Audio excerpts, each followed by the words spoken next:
Hello and welcome back to the Unlocked Potential podcast. On this week's episode, we have Gavin Kennelly, the founder of Young Irish Entrepreneurs Networking Group. Today we spoke about Gavin's passion for being an entrepreneur and all the other projects that he's involved in. If you're enjoying these podcasts, make sure to give us a follow or a rating on whatever platform you're listening on. Enjoy.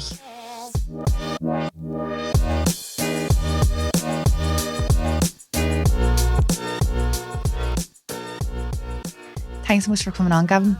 Thanks very much for having me, Demi.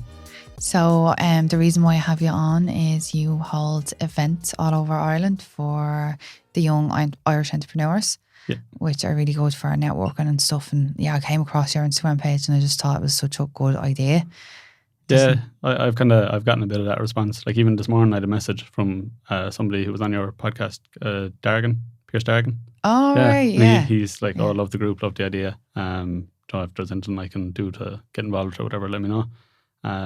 It's just that kind of, it's getting that response, which is cool to see, because obviously it shows that there's demand for it and that there's a liking out there for it. Yeah, like that's what we were saying earlier on, like the power of like meeting other people in business and learning from them on what like they've had to do or the people that they know. Yeah. Like, so when I was looking in the chat, like I'm in it. How many people have you got in it now? Over 250. Yeah, that's unreal. Yeah. And that's like anyone would just ask any questions about anything and then people just post, like reply to them and like it just like information real quick. Yeah. So it's just like kind of learning from other people's mistakes, I guess. Or like that somebody's asking a question that is applicable to your business, but you haven't even thought of it. And you're like, oh God, and I better hone in here to see what I should be doing as well. Yeah. And like that. Yeah, it's just it's like a learning. Yeah. Just so like there's value in that side of it as well, but it's also just being in that kind of environment, being in that like-minded group of people where, like I find whenever I run an event, it's just the energy inside there.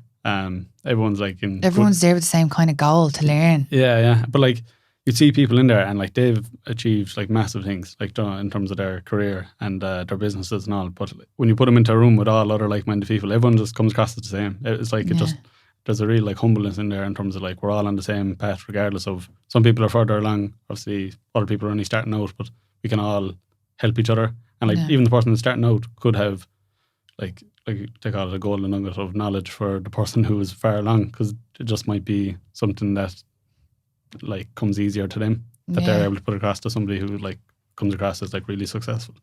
So I think there's a place for beginners and like you'd say advanced people in the group. Yeah. So what made you like? Where did you get the inspiration, or what made you set up this? It was back in September 2021. So like during COVID, and I was after finishing up college and like that kind of didn't know what I was going to do, and I just knew I really had a feeling in me that I wanted to work for myself, but just like there were so many different things jumping out to me and what I could do, and I was just kind of getting blindsided by all of them, because like it was all just like dropship or like social media management, all these, and I did like affiliate marketing. I was trying out loads of different things, but like that I had 100 questions and I didn't know where to turn for answers. So I was called over to a friend of mine, Jack Regan. He he was just probably that bit further along in his entrepreneurial journey, you could say. And I was going to him for like advice and just bouncing ideas off him and things like that. And it was only when we were there, we were chatting away and we were kind of like, it was only really me and him who would have these kind of conversations out of our friend groups and stuff. It was just like everyone else was like getting a job and John was kind of like figuring it out, whereas we couldn't really talk business with other people. It was just like it came easy to us just because we had the same, we were like-minded like in that regard. So I just found he was telling me he was having conversations with other people around Ireland who were of similar interests, but like they weren't near us. They were up in like Dublin or to say different parts of Galway or wherever. And it was just that I went to GMIT and I did entrepreneurship, business and entrepreneurship in GMIT. And I had people in my modules or courses and stuff that were, I guess, like-minded to myself. So it was like a light bulb moment for me in a way that I just said, oh, there is like other people out there. Just how do we bring them together? So when I went home that evening, I literally just set up a WhatsApp group and just called it Young Irish Entrepreneurs, because like I guess that was the demographic I was looking for at the time, and deemed myself as a young Irish entrepreneur. But like I was only starting out, so I'd no like pedigree behind me as such or anything. So I decided like myself, Jack, he had it, like I gave him all admin rights, so we could all add in people we thought would be suitable. And yeah, from there, like just say started off maybe 5 people, then 10, then 15, and then like as we were in the space of 2 months, it was up to like 30. And even then, I was kind of like, I didn't really know what to think of it. I was just kind of like, oh, it's handy, and that like we can all be asking each other questions or just motivating each other, whatever. But then next thing there was like 60 people or 70 people in it, and I was like, okay, there's a bit more to it. So then I was like, okay, I set up this group. I need to figure out, is this going to be something or not? And like, am I going to take control over it or not? So I did it. So I said I took back the admin rights from everyone. That like, so now I have control over who comes into the group. So it literally was in that case where like you had to fill out a submission form to get into the group. It wasn't just a case of like adding them in, or they could just join freely. Yeah. So now there's a bit more, I guess, structure in it in terms of like I've a chat form that people have to fill out, explaining like what they do, why they want to join the group. Because you don't know when they get to that many people, you don't know who's in it, if they're just taking the piss or if they're coming in just for nose or. Yeah, exactly. So you do need to kind of control it in a way, because like obviously you don't want, I guess like you just don't want to get out of hand, or like say maybe the wrong people coming in there who are coming in with bad intentions or anything like that. But that thankfully, touch wood, that's never happened, and the people in the group are amazing. They're brilliant. Yeah, and so then you do events now as well. So you. Yeah, so I guess that was kind of the progression with it, where there was enough people in the group that I was like, okay, I'll chance an event to try bring us all together. And the first one I ran it in Limerick. I'm trying to think of the date. I can't think of it off the top of my head, but I ran it in Limerick, literally just totally off my own back. Found a venue which they were it was Thomond Asset Management. They were kind enough to let me use their office, and then got 3 guest speakers on board. I think it was Darren O'Brien, Kieran Griffin, and startup accountant John Richardson. And did you find it hard getting the guests? No, she came quite easy, thank God, because they were in the group. Kieran was in the group and Darren was in the group, I think. And then John wasn't, but like I just reached out to him and he was very kind and very responsive, and he was like, yeah, I'll do it. So got them on board, and then just like went all in on making it like a really good event in terms of layout, having enough like just say food and water and coffee and tea and all that, just kind of making it really well, and then marketed it as much as I could.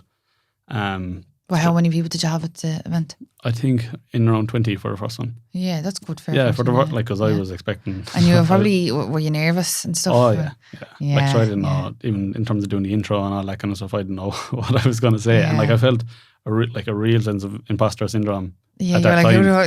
Like, you get that. Yeah, I was like, who am I setting this up? And like, especially because it was becoming a thing then, and like obviously I'm putting myself out there, and I was putting myself out there on social media with it and all this stuff, and like I come from a small village in Kerry, so like I can imagine people saying, what's he at? Like, what's he up to?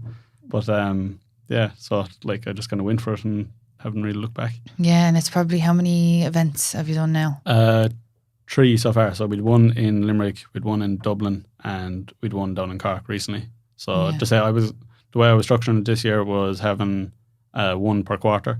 So first one in Limerick, second one in Dublin, then Cork, and we'll have 1 more before the year's out, probably in Galway. Yeah. And you're probably getting every single event's probably more people, is it?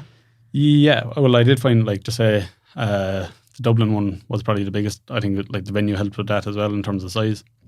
But there is like a real take for it up here in that like there's a lot happening up here, so it's a good spot to be in terms of running these events.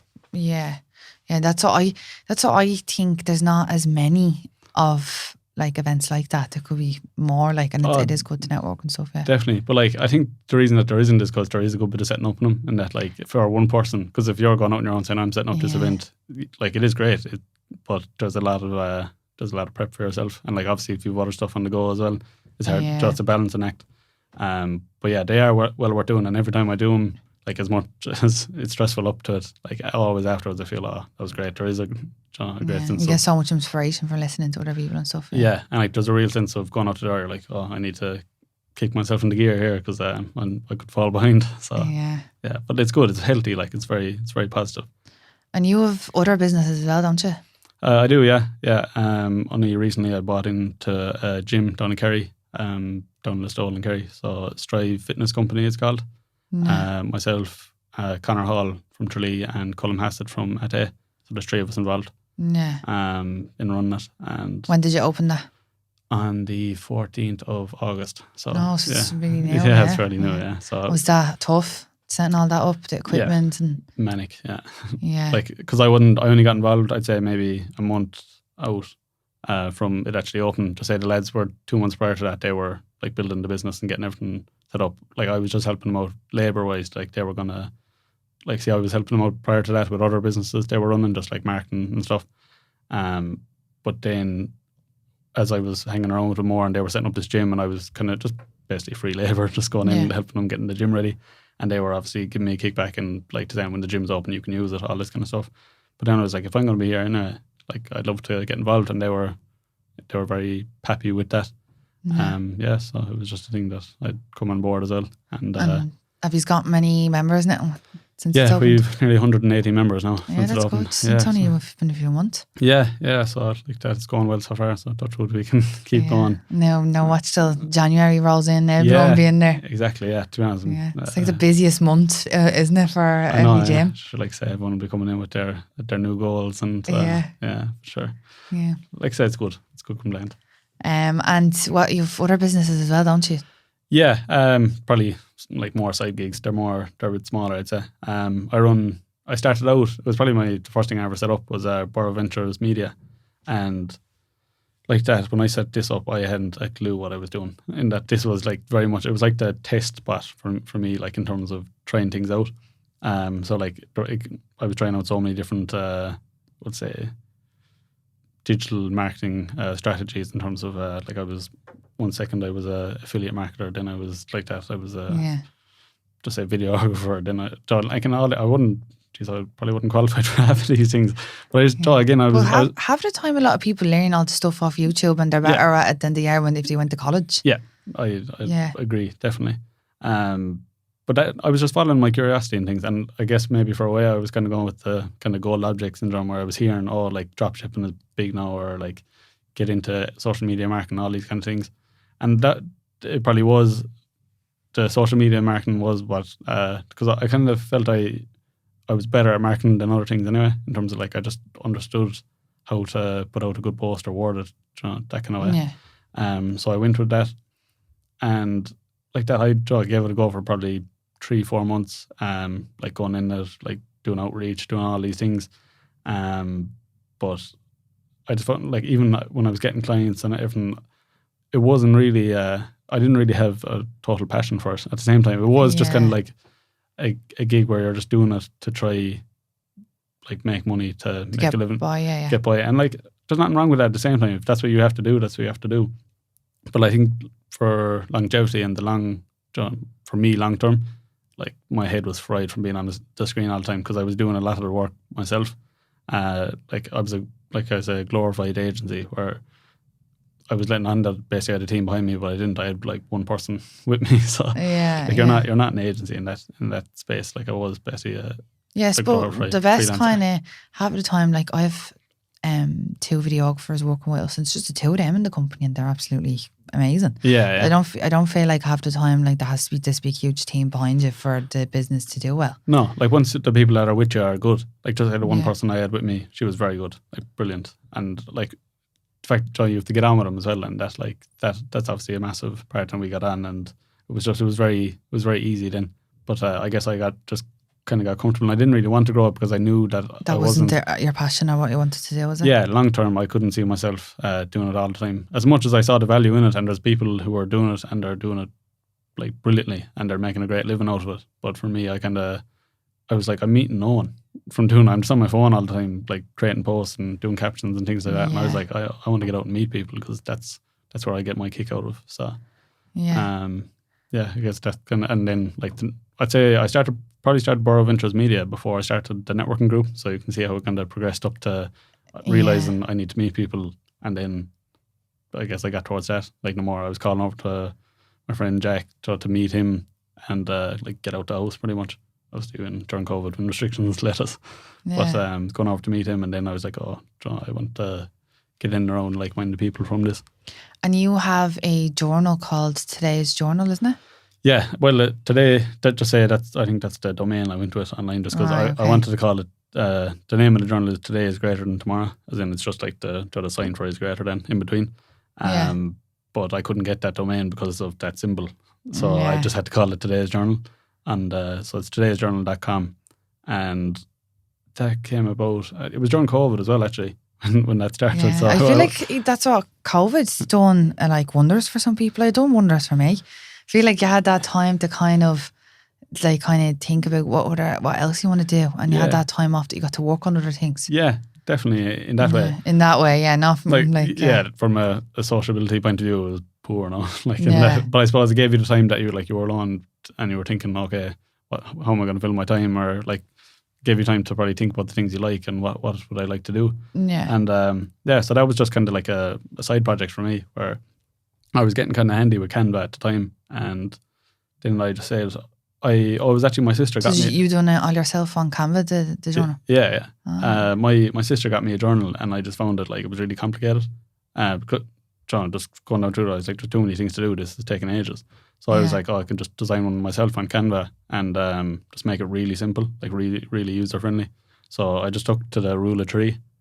So it was 3 things that you need to get done that day, 3 things you're grateful for, and 3 emotions you're feeling, followed by a note section just for documenting whatever. That was it. And like the name it came from, it was just a saying my grandmother had, and it was like, don't put off until tomorrow what you can do today. And she passed that down to my father and his siblings, and I guess he said it. He was saying it to me then on certain things, and it just stuck with me. I don't know why. And I just thought it was a good name because it's a productivity journal. So it is kind of like, don't put off until tomorrow what you can do today, because like, you never know what's around the corner or what tomorrow will bring. So that's a nice quote. And then there's obviously like it's productivity / gratitude, because there's that gratitude section in it as well, which is obviously important, and there's a lot of emphasis being put in it now in terms of it can have really good mental health benefits by just being grateful for even the little things in your life. So it was good to incorporate it, I think. And what's your goals for the future then with the events and businesses and stuff? Like I said, hoping to run another event probably early December, late November, early December, before the year's out. Could be Galway. Like that's not definite yet, but hopefully. And just even for the new year with that group, I'm looking to kind of bring myself into it more, where I can offer more value. So that'll probably it will like step into a more membership side of things, for like that'll only appeal to a certain amount of people in it. Like there's still going to be the free WhatsApp group that people can join. There's still going to be like the events that people can go to, but it's just for the people who might want to hand out or join it kind of with a reason of like wanting just an extra helping hand, that I might be able to offer that for them. Obviously with it being my group, that I might be able to just kind of reach out and give them that hand, but that'll be from like a membership point of view. So hopefully in the new year that I'll get around to doing that. I guess with Strive, it's literally just get ready for January and get everything in place. Like we're adding new bits of equipment, finding our feet. I'm also actually, as part of that, I'm setting up a work hub inside there. Well, it's in the works. And will that be like kind of like to be able to rent out like a work kind of area? Yeah, like an office part. Yeah. So like I guess the USP with that is kind of like you can gym and work in the one place. So just say if like you're lucky enough to be someone who can work remotely, that or even just say if you're someone who can work from home or work from an office or whatever, that like you'll be able to rent a space, whether it be a hot desk or an office space, and then from there you can also like go to the gym without having to commute in between.